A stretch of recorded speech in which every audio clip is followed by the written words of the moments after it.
S ವೀಕ್ಷಕರೇ, ಸೌಜನ್ಯ ಮೃತದೇಹ ಸಿಕ್ಕಂತ ಮಾರನೇ ದಿನ ಬಾಹುಬಲಿ ಬೆಟ್ಟದ ಮೆಟ್ಟಿಲುಗಳ ಬಳಿ ಒಬ್ಬ ವ್ಯಕ್ತಿ ಅನುಮಾನಾಸ್ಪದವಾಗಿ ಓಡಾಡ್ತಿರ್ತಾನೆ. ಆತನ ಹೆಸರು ಸಂತೋಷ್ ರಾವ್. ಆತನನ್ನು ಸ್ಥಳೀಯರು ಹಿಡ್ಕೊಬಂದು ಪೊಲೀಸರಿಗೆ ಒಪ್ಪಿಸ್ತಾರೆ. ಪೊಲೀಸರ ವಿಚಾರಣೆ ವೇಳೆ ಆತ ತಾನೇ ಅಪರಾಧಿ ಅನ್ನೋದನ್ನು ಕೂಡ ಒಪ್ಕೊಳ್ತಾನೆ. ಇದು ಇಲ್ಲಿವರೆಗೂ ನಡೆದಿರುವಂಥ ನ್ಯಾಯಾಂಗ ತನಿಖೆಯಲ್ಲಿ ಬೆಳಕಿಗೆ ಬಂದಿರುವಂಥ ಅಂಶ. ಆ ನಂತರದಲ್ಲಿ ಪೊಲೀಸರ ಬಳಿ ಆತ ಒಪ್ಕೊಂಡ್ಮೇಲೆ ಘನವೆತ್ತ ನ್ಯಾಯಾಲಯ ಆತನಿಗೆ ಶಿಕ್ಷೆಯನ್ನು ಕೂಡ ವಿಧಿಸುತ್ತೆ. ಅಲ್ಲಿಗೆ ಧರ್ಮಸ್ಥಳವನ್ನು ಕಾಡಿದ್ದಂತಹ ಸೌಜನ್ಯ ಸಾವಿನ ಪ್ರಕರಣಕ್ಕೆ ಒಂದು ಅಂತ್ಯ ಸಿಕ್ತು ಅಂತ ಎಲ್ಲರೂ ನಿಟ್ಟುಸಿರು ಬಿಡ್ತಿರ್ತಾರೆ.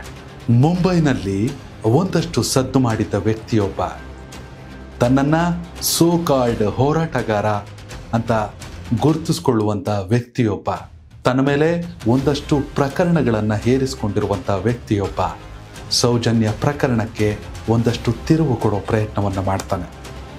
ನಾನಿಲ್ಲಿ ಸೌಜನ್ಯ ಪ್ರಕರಣ ಆಗಿರೋದ್ರಿಂದ ಕೇವಲ ಸೌಜನ್ಯ ಹೆಸರು ಮತ್ತು ಆರೋಪದ ಅಡಿ ಶಿಕ್ಷೆಯನ್ನು ಅನುಭವಿಸಿ ನಿರಪರಾಧಿ ಎಂದು ಹೊರಗೆ ಬಂದಿರುವಂಥ ಸಂತೋಷ್ ರಾವ್ ಹೆಸರು, ಎರಡು ಹೆಸರನ್ನು ಮಾತ್ರ ತೆಗೆದುಕೊಂಡಿದ್ದೀನಿ, ಬೇರೆಯವ್ರ ಹೆಸರನ್ನು ತೆಗೆದುಕೊಂಡಿಲ್ಲ. ಧರ್ಮಸ್ಥಳದ ಏಳಿಗೆಯನ್ನು ಸಹಿಸಲಾಗದ ತನ್ನನ್ನೇ ತಾನು ಹೋರಾಟಗಾರ ಎಂದು ಕರೆಸಿಕೊಳ್ಳುವ ವ್ಯಕ್ತಿಯೊಬ್ಬ ಈ ಪ್ರಕರಣಕ್ಕೆ ತಿರುವೊಂದನ್ನು ಕೊಡೋ ಪ್ರಯತ್ನವನ್ನು ಮಾಡ್ತಾರೆ. ಇದು ಸಾಕಷ್ಟು ಮಟ್ಟದಲ್ಲಿ ಚರ್ಚೆ ಆಗುತ್ತೆ. ಆ ವ್ಯಕ್ತಿ ಬಗ್ಗೆ ಕೂಡ ಪರವಾಗಿ ಕೂಡ ಸಾಕಷ್ಟು ಜನ ನಿಲ್ತಾರೆ, ವಿರುದ್ಧವಾಗಿ ಕೂಡ ಸಾಕಷ್ಟು ಜನ ನಿಲ್ತಾರೆ. ಶ್ರೀ ಕ್ಷೇತ್ರದ ಏಳಿಗೆಯನ್ನು ಸಹಿಸಲಾಗದ ಆ ವ್ಯಕ್ತಿ ಸೌಜನ್ಯ ಪ್ರಕರಣವನ್ನು ದಾಳವಾಗಿ ಬಳಸಿಕೊಂಡ ಅನ್ನೋ ಆರೋಪ ಕೂಡ ಇದೆ.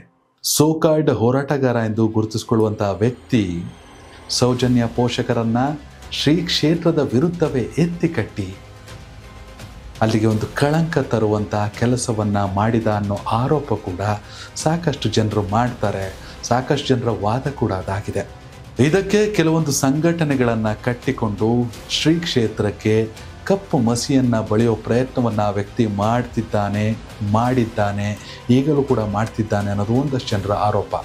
ಹಾಗಾದರೆ ಆ ವ್ಯಕ್ತಿಗೂ ಮತ್ತು ಶ್ರೀ ಕ್ಷೇತ್ರಕ್ಕೂ ಇರುವಂಥ ವೈರತ್ವ ಏನೋ ರೀತಿಯ ಆತ ಹೇಳ್ತಿರೋದೇ ನಿಜಾನ, ಅಥವಾ ಆತ ಸೌಜನ್ಯ ಪ್ರಕರಣವನ್ನು ದಾಳವಾಗಿ ಉಪಯೋಗಿಸಿಕೊಂಡು ತನ್ನ ಬೆಳೆಯನ್ನು ಬೇಯಿಸ್ಕೊತಿದ್ದಾನ? ಇಲ್ಲಿ ಬಗೆದಷ್ಟು ರೋಚಕ ಸಂಗತಿಗಳು ಹೊರಬರ್ತಾ ಇವೆ. ಮುಂದುವರಿಯುತ್ತೆ ಮೂರನೇ ಭಾಗದಲ್ಲಿ.